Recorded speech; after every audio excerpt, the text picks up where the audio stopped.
नमस्कार दोस्तों, आज मैं आपके लिए महत्वपूर्ण प्रश्नोत्तरी लेकर आया हूं। तो शुरू करते हैं। उपनागरी उपनागरी की बोली है राजस्थानी। भारतेंदु ने किस आयु में प्रथम पत्रिका का संपादन किया था? तो 18 वर्ष की उम्र में किया था। लाल कवि का दूसरा नाम है गोरेलाल। वैद्य कल्पतरु कृति है अमीरदास की।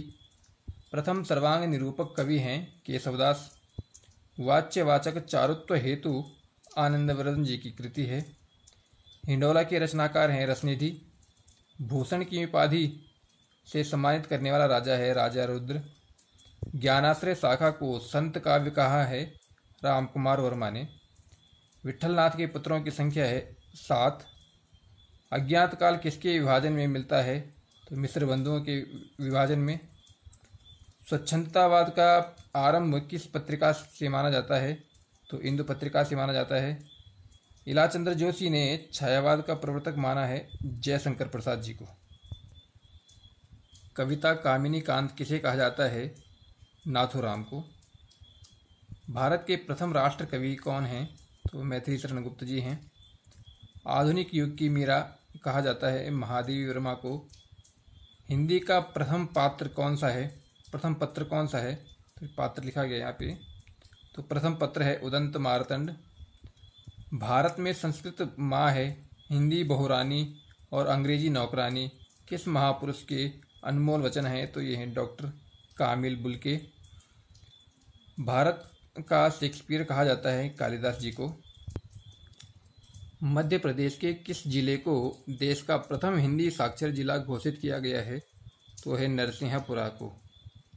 देश का पहला राष्ट्रीय हिंदी संग्रहालय कहाँ स्थापित किया जा रहा है? तो यह है आगरा।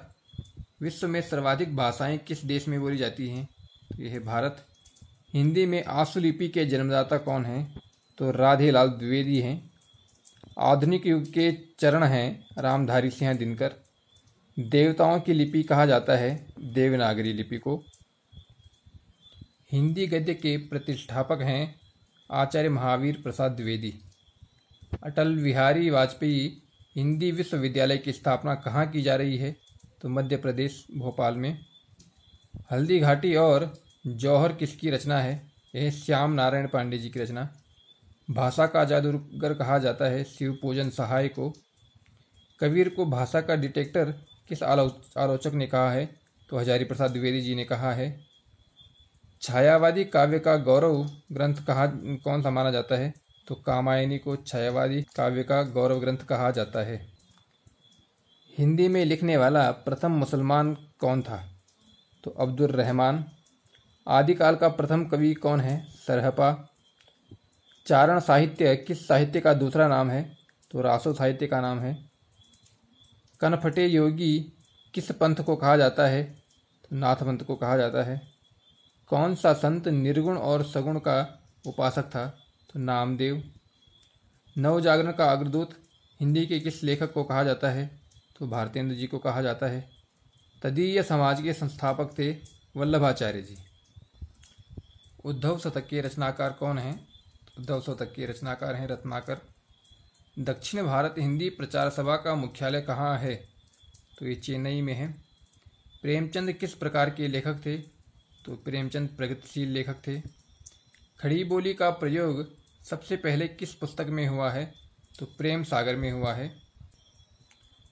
क्रोध, उत्साह, मित्रता जैसे मनोवैज्ञानिक निबंध हैं रामचंद्र शुक्ल जी के।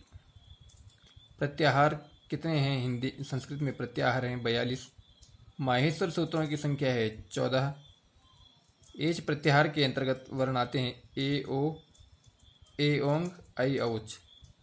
विश्व साहित्य के इतिहास में सबसे बड़ा महाकाव्य है श्रीमद् भागवत गीता। मुंशी प्रेमचंद के उपन्यास हैं सामाजिक। महादेवी वर्मा की रचना पथ के साथी किस कोटि का है? तो संस्मरण है ये। जैनेन्द्र जी का चिंतन एवं दृष्टिकोण है गांधीवादी। कालिदास के शकुंतला नाटक का हिंदी अनुवाद किसने किया? तो राजा लक्ष्मण सिंह ने किया। आधुनिक हिंदी आलोचना का सूत्रपात किस समय या किस युग में हुआ? तो यह है शुक्ल युग में। हिंदी साहित्य में संस्मरण लेखन आरंभ करने का श्रेय जाता है तो पद्म सिंह शर्मा जी को जाता है। राहुल सांकृत्यायन ने किस प्रकार के निबंध लिखे? तो इन्होंने यात्रा संबंधी निबंध लिखे। तो ये थे आज के हमारे महत्वपूर्ण प्रश्नोत्तर। धन्यवाद।